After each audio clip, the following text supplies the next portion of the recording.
হাসপাতালে শিক্ষাকে কেন্দ্র করে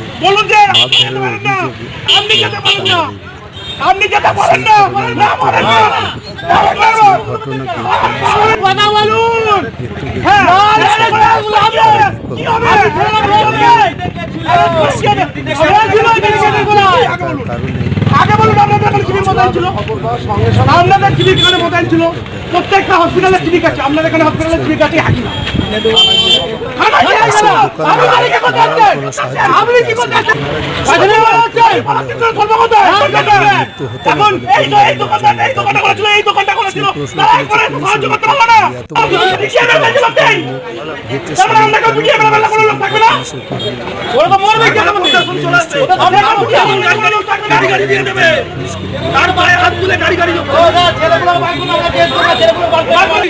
ছেলে